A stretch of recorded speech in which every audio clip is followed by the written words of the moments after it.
সবার আগে চলুন অতিরিক্ত করা বলতে ঠিক কি বোঝায় তা বোঝার চেষ্টা করি। নিশ্চয়ই যারা সীমা অতিরিক্ত করে আল্লাহ তাদের ভালোবাসেন না। কিন্তু আমরা সবাই জানি আল্লাহ আজ্জা ওয়া জাল্লা কোরআনে কাফির বা অকৃতজ্ঞদের নিন্দা করেছেন। আল্লাহ আজ্জা ওয়া জাল্লা তাদেরও সমালোচনা করেছেন যারা মুনাফিক এবং শিরকে লিপ্ত। কিন্তু কোরআনে ব্যাপকভাবে আলোচিত আরেকটি দল সম্পর্কে আমরা তেমন কোনো কথা বলি না, তারা হলো মুসরিফিন। প্রসঙ্গত আপনাদের অবগতির জন্য বলছি, সহজ কথায় মুসরিফিন হলো যারা সীমার অতিরিক্ত, প্রয়োজন অতিরিক্ত বা মাত্রাতিরিক্ত কিছু করে। ফেরাউনের জন্য এই পরিভাষাটি ব্যবহার করা হয়েছিল। কোরআনে বলা হয়েছে ওয়া আন্নাল মুসরিফিন হুম আসহাবুন নার, এবং সীমা লঙ্ঘনকারীরাই জাহান্নামী। তাই এটা আসলেই কঠিন একটা শব্দ। যারা অতিরিক্ত করে, মাত্রাতিরিক্ত করে, আর বেশি বা অতিরিক্ত করার বিভিন্ন পর্যায়ে রয়েছে। আল্লাহ তাআলা কোরআনে একজন নবীর উদ্ধৃতি দিয়েছেন যখন তিনি তার সম্প্রদায়কে উদ্দেশ্য করে বলছিলেন ওয়ালা তুতিউ আমরাল মুসরিফিন, এবং তোমরা সীমা লঙ্ঘনকারীদের নির্দেশের আনুগত্য করো না। সুতরাং দেখা যাচ্ছে সীমার অতিরিক্ত করা একটা ঘৃণিত খারাপ গুণ, আর বিষয়টা উপলব্ধি করা গুরুত্বপূর্ণ। আল্লাহ আজ্জা ওয়া জাল্লা আকাশের বর্ণনা দিতে গিয়ে বলেছেন আস-সামাআ রাফাআহা ওয়া ওয়াদাআল মিজান, অর্থাৎ তিনি আকাশকে সমুন্নত করেছেন আর তাতে তিনি পাল্লা স্থাপন করেছেন, ভারসাম্য স্থাপন করেছেন। মানে হলো পৃথিবী, চন্দ্র, সূর্য সব কিছু তার নির্দিষ্ট জায়গায় ভারসাম্যপূর্ণ উপায়ে স্থাপন করা হয়েছে। দিন রাতের সাথে ব্যালেন্স রক্ষা করে চলে। মহাকাশে যা কিছু আছে কুল্লুন ফি ফালাকি ইয়াসবাহুন, সবাই আপন আপন কক্ষপথে বিচরণ করে। এভাবেই আল্লাহ বিষয়সমূহ পছন্দ করেন। বিভিন্ন জিনিস একে অন্যের সাথে সঙ্গতি এবং ভারসাম্য বজায় রেখে চলুক। সূরা আর রহমানে আল্লাহ এই ব্যাপারটি বর্ণনা করার পর আরও যোগ করেন আল্লাহ তাতাগাউ ফিল মিজান, যাতে তোমরা ভারসাম্য লঙ্ঘন না করো, যাতে তোমরা ভারসাম্য রক্ষা করে চলো এবং কোনো কিছু সীমার অতিরিক্ত বা মাত্রাতিরিক্ত না করো। মহাকাশের সব কিছু ঠিক যেমন একটা ভারসাম্য এবং সমন্বয় বজায় রেখে চলছে, আমাদেরও সব কিছুতে ভারসাম্য বজায় রেখে চলা উচিত। আমাদের ব্যবসা বাণিজ্য, আমাদের চলাফেরা, চিন্তা পদ্ধতি সব কিছুতে ভারসাম্য রক্ষা করে চলা উচিত। সবার আগে চলুন অতিরিক্ত করা বলতে ঠিক কি বোঝায় তা বোঝার চেষ্টা করি। ইসরাফ শব্দের সাধারণ অর্থ হলো প্রয়োজনের অতিরিক্ত করা, মাত্রাতিরিক্ত করা। একটা উদাহরণ দিচ্ছি। রমজানের সময় ইফতার শুরু করার পূর্বে অনেকেই নিজের প্লেটে যত পারেন খাবার নিতে থাকেন। তখন মনে মনে ভাবেন এগুলো শেষ করা কোনো ব্যাপারই না, কিন্তু প্লেটের 25% খাবার শেষ করতেই আপনার পেট ভরে যায়। তাহলে দেখা যাচ্ছে আপনি যতটুকু খেতে পারবেন তার চেয়ে অনেক বেশি নিজের প্লেটে নিয়েছেন, কারণ আপনি ইসরাফে ভুগছেন। যা দরকার তার চাইতেও অনেক বেশি নিচ্ছেন, কারণ আপনার ক্ষুধার অনুভূতির ক্ষতিপূরণ করছেন। খাবারের ইসরাফ যেহেতু অনেক কমন, তাই আরেকটা উদাহরণ দিচ্ছি। যেমন ধরুন, মানুষ বিয়ে বা অন্য কোনো খাবার দাওয়াতে যায়, আর সেখানে হয়তো সারিবদ্ধভাবে সবাইকে খাবার সংগ্রহ করতে হয়, সবাইকে নিজ নিজ প্লেটে খাবার নিতে হয়। তো আপনার হয়তো মুরগির গোশত অনেক পছন্দের, তাই মুরগির গোশতের সামনে গিয়ে যত পারেন নিজের প্লেটে পুরতে থাকেন, কারণ পেছনে লম্বা লাইনের দিকে তাকিয়ে আশঙ্কা করেন যে পরের বার আসলে হয়তো আর পাবেন না। তাই এত বেশি পরিমাণে নিজের প্লেটে নেন, মনে হয় যেন এটা দিয়ে একটা রেস্টুরেন্ট খুলতে পারবেন। আপনি এমনটা করেন কারণ আপনি তখন ইসরাফে ভুগছেন। আপনি সবটা খেতে পারবেন না, তবুও অনেক বেশি আপনার প্লেটে নিয়েছেন। ইসরাফ শুধু প্লেটে অতিরিক্ত খাবার নেয়ার নামই নয়, বরং বেশি খাওয়াটাও ইসরাফ। আপনার পেট ইতিমধ্যেই ভরে গেছে, আপনি তবুও খাচ্ছেন। আপনি সারাক্ষণ কিছু না কিছু চাবাচ্ছেন, শুধু ভোগের উপরে আছেন। খাবারের ক্ষেত্রে আপনার যেটা খাওয়া উচিত নয় সেটা অনেক বেশি পরিমাণে ভক্ষণ করাটাও ইসরাফ। হ্যাঁ, শরীর ঠিকভাবে কাজ করার জন্য চিনি দরকার, শর্করা দরকার, কিন্তু সব কিছু একটা সহনীয় মাত্রায় থাকতে হবে। এখন আপনি যদি সারাক্ষণ চকলেট বা মিষ্টি জাতীয় খাবার খেতে থাকেন, ঠিক প্রকৃতিতে যেমন ভারসাম্য রয়েছে, ঠিক তেমনি আপনি যদি খাবারের ভারসাম্য বিনষ্ট করেন, একটার চেয়ে অন্যটা বেশি পরিমাণে খান, আপনার শরীরে এর বিরূপ প্রতিক্রিয়া দেখা দিবে। এই প্রতিক্রিয়া হয়তো এখন দেখা যাচ্ছে না, কিন্তু 1 দশক পরে হার্টের সমস্যা, ডায়াবেটিসের জন্য ডাক্তারের শরণাপন্ন হতে হচ্ছে, কারণ আপনি ইসরাফে ভুগছিলেন। তাহলে দেখা যাচ্ছে ইসরাফ একজন মানুষের জীবনে বহু খারাপ পরিণতি নিয়ে আসে। আমি খাবারের উদাহরণ দিয়ে শুরু করেছি, কিন্তু ইসরাফ খরচ করার ক্ষেত্রেও হতে পারে। আপনি মার্কেটে গিয়েছেন একটা ব্যাগ কিনতে, কিন্তু নিয়ে এসেছেন 3টি ব্যাগ, কারণ 3টা ব্যাগের কালারই খুব সুন্দর। অথবা দোকানে গিয়েছেন শুধু ডিম কেনার জন্য, কিন্তু বাজার শেষে দেখেন $200 খরচ করে ফেলেছেন, কারণ যা সামনে পড়েছে সব ঝুড়িতে পড়েছেন। এটাও ইসরাফ। আপনার দরকার ছিল না, কিন্তু ভেবেছেন এখন দরকার নেই, পরে হয়তো লাগবে। ওইটা দরকার হতে পারে, এটা দরকার হতে পারে। এভাবে নিজেকে বুঝিয়েছেন আপনার এগুলো দরকার। এই কারণে কিছু মানুষ জিনিসপত্র অতিরিক্ত জমানোর সমস্যায় ভোগেন। তাদের এত জামা কাপড় যে ওয়ারড্রোবে জায়গা হয় না। তাদের আলমারি 1987 সাল থেকে জমানো কাপড়ে পূর্ণ হয়ে আছে। মানুষ এভাবে অপ্রয়োজনীয় জিনিসপত্র সংগ্রহ করে রাখে, যেটা আসলে সে ব্যবহার করে না, কাজে লাগায় না। এটাও এক ধরনের ইসরাফ। আপনি বাসায় গেলে নিজেই বলতে পারবেন জিনিসপত্র জমিয়ে রাখার সমস্যায় ভুগছেন কিনা। যদি দেখেন এখানে সেখানে ছোটখাটো জিনিসপত্র পড়ে আছে, বুঝতে পারছেন না কোথায় রাখবেন, জানেনও না এটা আসলে কোন কাজে লাগে, মনে মনে ভাবেন এটা আসলে কি কাজে লাগে, এরকম যদি অনেক থাকে, সম্ভবত আপনি ইসরাফে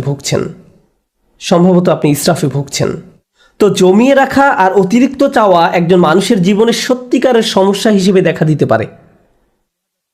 খাওয়া এবং জমিয়ে রাখার অভ্যাস ছাড়াও ইসরাফ হতে পারে বিনোদনের ক্ষেত্রে।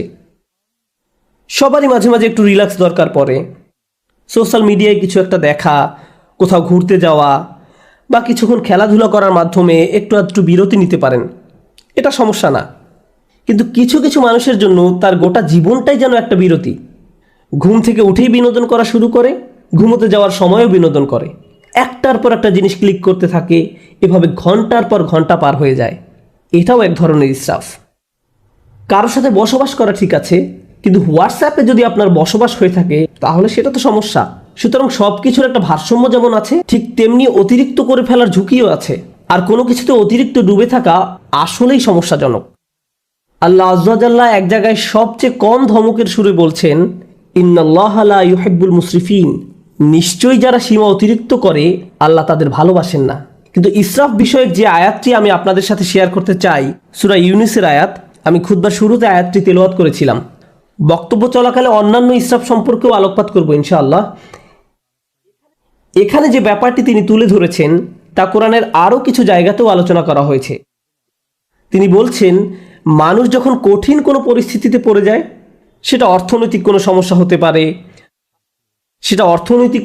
হতে পারে, স্বাস্থ্যগত কোনো সমস্যা হতে পারে, পারিবারিক কোনো সমস্যা হতে পারে, ধর্মীয় সংকট হতে পারে, যে কোনো ধরনের সংকটই হোক না কেন, যা মানুষের উপর পতিত হয়, দাআনা লিজানবিহি আও কাঈদান আও কাঈমান, তখন সে আল্লাহকে ডাকতে থাকে, ইয়া আল্লাহ, আমাকে এই পরিস্থিতি থেকে বাঁচিয়ে দিন, একমাত্র আপনিই আমাকে এখন বাঁচাতে পারেন, আমি সব উপায়ে চেষ্টা করেছি, আমাকে সাহায্য করার কেউ নেই একমাত্র আপনি ছাড়া।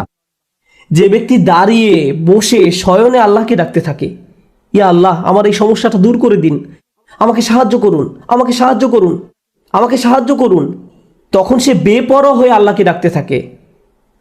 ফালাম্মা কাশাফনা আনহু দুররাহ, তারপর যখন আমি তার সেই কষ্ট দূর করে দেই, মাররান কাআল্লাম ইয়াদউনা, তখন সে এমনভাবে চলতে থাকে মনে হয় যেন তাকে কোনো দুঃখ কষ্ট স্পর্শ করার কারণে সে আমাকে ডাকেইনি। তাহলে দেখা যাচ্ছে যখন আপনি কোনো সমস্যায় পতিত হন তখন বেপরোয়া হয়ে আল্লাহকে ডাকতে থাকেন, কিন্তু আল্লাহ তাআলা যখন সমস্যাটি সমাধান করে দেন তখন পূর্বাবস্থায় ফিরে যান।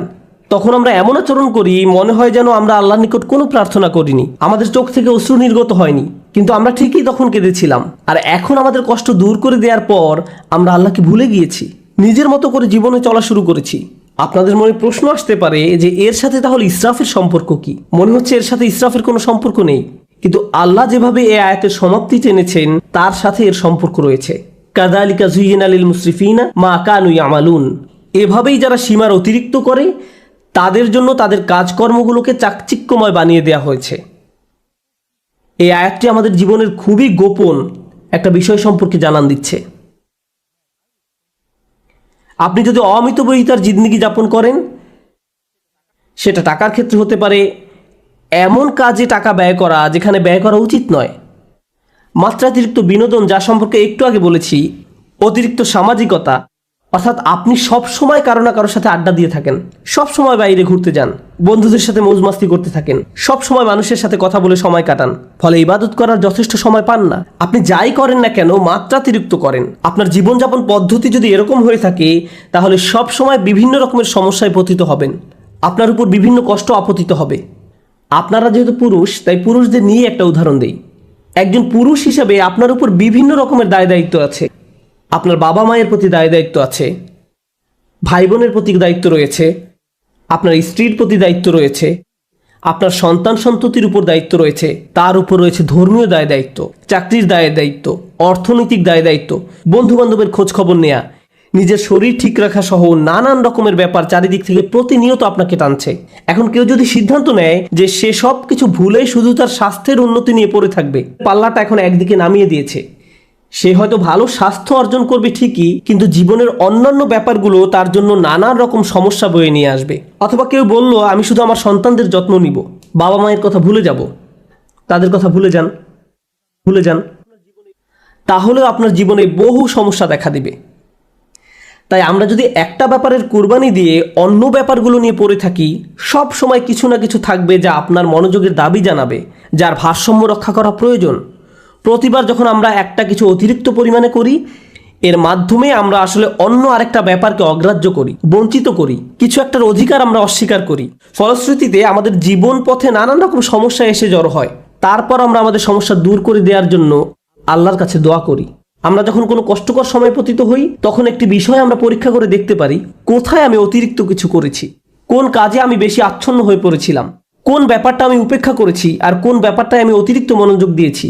আমি কি কোনো কিছুতে বেশি করে ফেলেছি? এজন্যই কি আমি সমস্যায় পড়েছি? যে ভারসাম্য থাকার কথা ছিল সেটা হারিয়ে ফেলার কারণেই কি এমনটা হয়েছে? অতএব এটা আসলে আমাদের ধর্মের অন্যতম একটা মূলনীতি, খুবই শক্তিশালী একটা মূলনীতি। আরেকটা উদাহরণ দিচ্ছি, নিজে নিজে চিন্তা করে দেখুন। আবেগের ক্ষেত্রে অতিরিক্তের সম্ভাবনা রয়েছে। যেমন রাগ হওয়া সাধারণ ব্যাপার, কেউ আপনাকে খারাপ কিছু বললে আপনার রাগ হবে, এটা স্বাভাবিক একটা প্রতিক্রিয়া। এক্ষেত্রে অতিরিক্ত হবে যদি আপনি দিনরাত 24 ঘন্টা মনের মাঝে সেই ক্রোধ পুষে রাখেন, সারাক্ষণ এটা নিয়ে ক্রোধান্বিত থাকেন।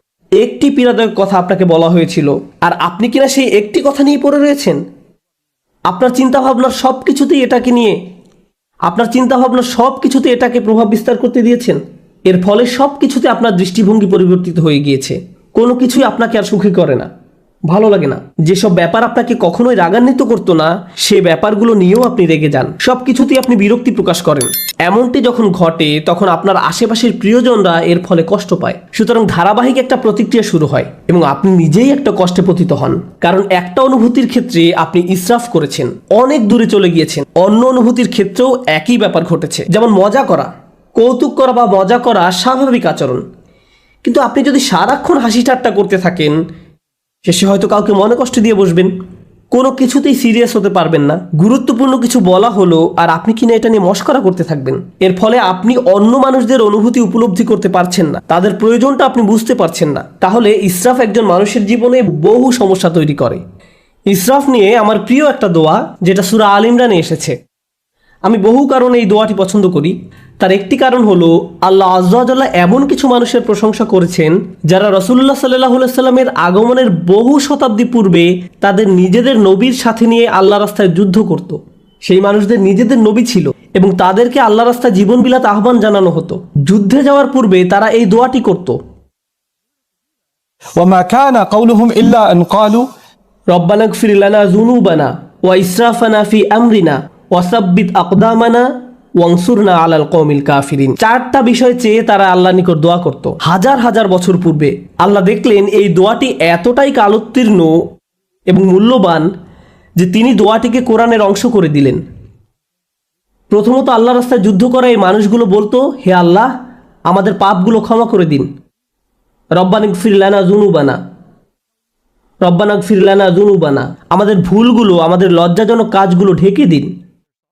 দ্বিতীয়ত ওয়া ইসরাফানা ফি আমরিনা, এবং বিভিন্ন কাজে কর্মে আমাদের যে বাড়াবাড়িগুলো রয়েছে তাও ঢেকে দিন।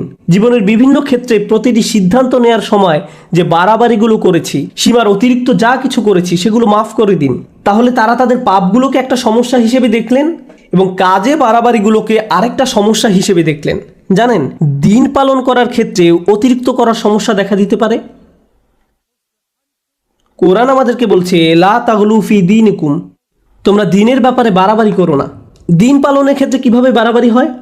যেমন একজন বলল, আমি কোরআন শিখতে চাই। আমি বললাম, চমৎকার, খুবই খুশি যে তুমি কোরআন শিখতে চাইছো। সে বলল, না, আমি দিনরাত 24 ঘন্টা কোরআন পড়তে চাই। আমি বললাম, একটু থামো, তোমার ফ্যামিলি আছে, তাদের প্রতি তোমার দায়িত্ব কর্তব্য রয়েছে, তোমার চাকরি আছে, তোমাকে তোমার ছেলে মেয়েদের দেখাশোনা করতে হবে, তোমার স্বামী বা স্ত্রীর জন্য সময় ব্যয় করতে হবে। না না, আমি শুধু আল্লাহর কালাম শিখতে চাই, আল্লাহর কালাম আমার জন্য যথেষ্ট, আল্লাহ তাদের দেখাশোনা করবে। আমি বললাম, যে বইটা তুমি সারাদিন পড়ছো সেটাই তোমাকে এই দায় দায়িত্বগুলো পালন করার কথা বলছে। এভাবেও ইসরাফ ঘটে। একবার একদল বোনের সাথে আমার সাক্ষাৎ হয় যারা কোরআন অধ্যয়নে প্রচুর সময় ব্যয় করতেন। তারা দিনে হয়তো 16-17 ঘন্টা সময় ব্যয় করতেন কোরআন অধ্যয়নে। সে সময় দারুণ একটা ব্যাপার ঘটে। আমি তাদের উদ্দেশ্যে বক্তব্য দেওয়ার পূর্বে তাদের গ্রুপের একজনের মেয়ে এসে আমার সাথে দেখা করে। সে বলে, আপনি এখন এই গ্রুপের উদ্দেশ্যে বক্তব্য দিবেন? আমার আম্মুও এই দলের সদস্য, আপনি কি একটু তাদের থামতে বলবেন? আমি বললাম, কি? সে বলল, কারণ আমি আমার আম্মুকে খুব মিস করি, তার সাথে আমার খুবই কম দেখা হয়। তিনি সব সময় পড়ালেখা করেন, বাসায় থাকলেও তার কানে হেডফোন থাকে এবং বলেন আমাকে ডিস্টার্ব করো না। তিনি কোরআনের শব্দ পড়ায়, ব্যাখ্যা পড়ায় সব সময় ব্যস্ত থাকেন। আমি আশা করছি আপনি এই ব্যাপারে তাকে কিছু বলবেন। জানেন সবচেয়ে ভয়ঙ্কর ব্যাপার কি ছিল? সে আরও বলেছিল, আমার মায়ের কারণে আমার এখন আর কোরআন পড়ার কোনো আগ্রহ নেই। তারপর আমি যখন তাদের সামনে কথা বলতে গেলাম, আমি এই মেয়েটি সম্পর্কে কিছুই বললাম না। আমি বললাম, চলুন আজকে সবাই মিলে কিছু আয়াত অধ্যয়ন করি। তারপর আমরা কয়েকটি আয়াত পড়লাম। তার মাঝে কয়েকটি আয়াত ছিল, ওয়া ইলাস সামাই কাইফা রুফিআত ওয়া ইলাল জিবালি কাইফা নুসিবাত, এবং আকাশের দিকে কি লক্ষ্য করে দেখো না কিভাবে সেটা উঁচু করা হয়েছে, আর পাহাড়ের দিকে কি দেখো না কিভাবে তা স্থাপন করা হয়েছে। তারপর আমি জিজ্ঞেস করলাম, আপনাদের কে কে এই আয়াতগুলো অধ্যয়ন করেছেন? সবাই হাত তুলল। তারপর বললাম, আপনাদের কে কে পাহাড় পর্বত দেখেছেন? আপনাদের কে কে রাতের আকাশে তারা দেখেন? এমনটা করেছেন কখনো? তারা বলল, না না, আমাদের তো কোরআন পড়তে হবে। কিন্তু সেই কোরআনই তো আপনাদেরকে এসব করতে বলছে। কিন্তু কোরআনেই আফালাম ইয়াসিরু ফিল আরদ, তারা কি জমিনে ভ্রমণ করেনি? তারা কি আল্লাহ সুন্দর সৃষ্টি দেখেনি? আপনারা এই সম্পর্কে পড়তে চান কিন্তু কাজটি করতে চান না। অথচ আল্লাহ বলছেন বাহিরের পৃথিবী দেখার জন্য। অন্য কথা, এমনকি ধর্মীয় কাজে অতিরিক্ত করার সম্ভাবনা থাকে। এটা পরিহাসের ব্যাপার যে মানুষ কোরআন পড়ছে আবার একই সময় কোরআনের নির্দেশনাকে উপেক্ষা করছে। এমনটাও ঘটতে পারে। ইসরাফ আমাদের আবেগের বেলায় ঘটতে পারে। আমি সক্রিয় আবেগ, রাগের ব্যাপারে আগে কথা বলেছিলাম। ইসরাফ কিন্তু নিষ্ক্রিয় আবেগ, যেমন চুপ থাকার ক্ষেত্রেও ঘটতে পারে। যেমন ধরুন, কেউ হয়তো আপনার প্রতি বা আপনার পরিবারের কারো প্রতি অন্যায় করেছে, তখন আপনি ভাবলেন আমার ধৈর্য ধারণ করা উচিত, চুপ থাকা উচিত। এখন আপনার এই চুপ থাকার কারণে অন্যায়কারী একটার পর একটা অন্যায় করেই যাচ্ছে। আপনি ভাবছেন আমার ধৈর্যের পরীক্ষা হচ্ছে, আমাকে আরো বেশি চুপ থাকতে হবে। আপনার এই চুপ থাকার কারণে অন্যায় করার পরিমাণ এখন আরো 10 গুণ বৃদ্ধি পেয়েছে। আপনি এখানে ইসরাফ করেছেন। আপনার চিৎকার চেঁচামেচি করার দরকার নেই, আবার ব্যাপারটা নিয়ে অজ্ঞ থাকারও কথা নয়। আপনার তো অন্তত পক্ষে সত্যটা মুখ দিয়ে বলার দরকার ছিল, কালোকে কালো বলার দরকার ছিল, যা সত্যি তা বলা উচিত ছিল। ওয়াতাওয়াসাউ বিল হক বলতে তো এটাই বোঝায় তারা একে অন্যকে সত্যের উপদেশ দেয়। বিষয়টা যেমন তাকে তেমনই বলা উচিত ছিল।